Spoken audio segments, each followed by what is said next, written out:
If you enter a community, first of all, in the public places, you don't see women at all. I have been hearing Balochistan people are against girls' education, which was not true. No family said to me, no, we do not agree with girls' education. That was never said. It was like apologetically that girls don't have time because they have to do household work, they have to care for their siblings, the washing, the clothes, the cooking.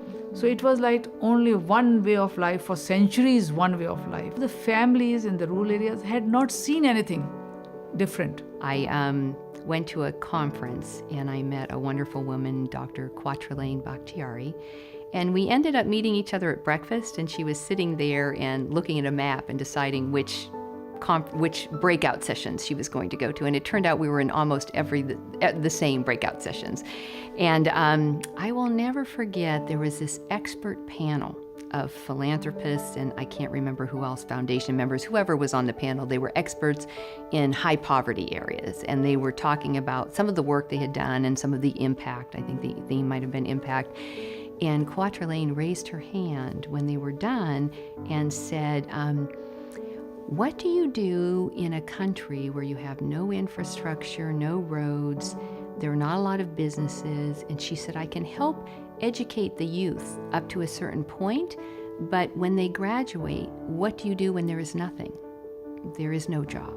And then some of the boys are joining gangs or looking at the Taliban. There is nothing for them to do. There is no employment. And in that room full of experts and philanthropists, and the theme was poverty, dead silence. Nothing. It seemed like 5 minutes, but maybe it was 30 seconds to 1 minute. No answer. And it just hung there, and it haunted me for an entire year.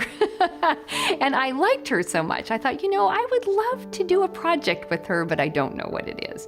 So I saw her at another conference. She won an award as a Skoll social entrepreneur. So I saw her at a conference there, and we were chatting, and I was thinking, well, I wonder what we could do together. And I don't know how it came up, but I said, have you ever considered doing a midwife training program?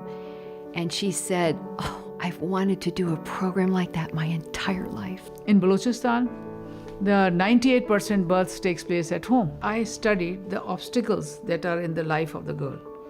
The obstacles is not in the village or in the family. It is right from the policy level, from the decision-making level. Sitting with the government officials and then, no. You see, our people are against girls' education. Balochistan does not want girls' education. This is somebody else talking on behalf of the people. This is the beauty of Quatralaine. She didn't say, yes, I have a funder, I have an idea, I have a program, we are going to train those girls, done. She said, what has everyone else done? How has it worked? What can I learn? Is there a program out there already so I can just send my girls to that program? Does it work well? Why or why not? So once she did that, what she discovered is there were over 600 midwives who already were trained, had been through the 18 to 24-month book learning, but none of them were able to deliver a live baby or to assist with a birth. So none of them could get a job. So if I was an international funding agency and I said, I would like to train midwives, I could check my box. I trained 200, 600. I'm done. I've trained midwives in Pakistan. And nobody goes back and says, none of them have jobs. They're all sitting at home. And they don't know, they've never delivered a baby. They've done everything but deliver a baby. So she goes into tribal areas and recruits young women and brings them to Karachi to do their live birth, because in the rural villages, 98% of the people deliver at home. So they have to come to Karachi in order to get that training. And it is because she has a building and because she can invite their families to come with them to see what the training looks like, that the program is a success. It should be meaningful to the women. It's not that because it's a woman thing, so it can be a mediocre outcome is also good enough. Oh no way. This girl who was never allowed to go out of the house, in 2 o'clock in the night, when a call comes from the neighbor for a delivery of a baby, and the person comes and knocks on her doorstep that please can you come and help. At 2 o'clock, a name of a girl is taken in a village. Can never happen traditionally, never. But here, she comes out, she wakes her brother or a father, I have to go. And they would carry her back with her, escort her in the night to take her to that to that house to do her job. They are the main bread earner.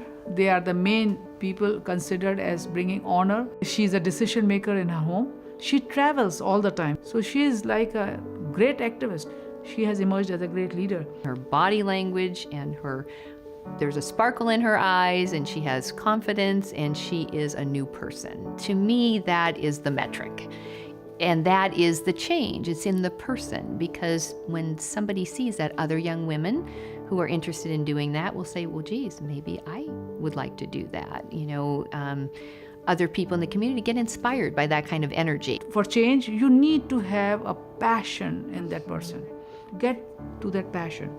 Get to that silent thing that is lying there quietly. It's something I cannot quantify, and Quattrelane says it best: a person is not a number. You can't put a number down and describe something, and I think it's true. I have to have a sense of who you are, and that you are a sincere person, and that not that you will do everything right, but that you truly care, and you want to alleviate suffering, and you want to do something, and you don't just want to check off a box and take credit for doing something.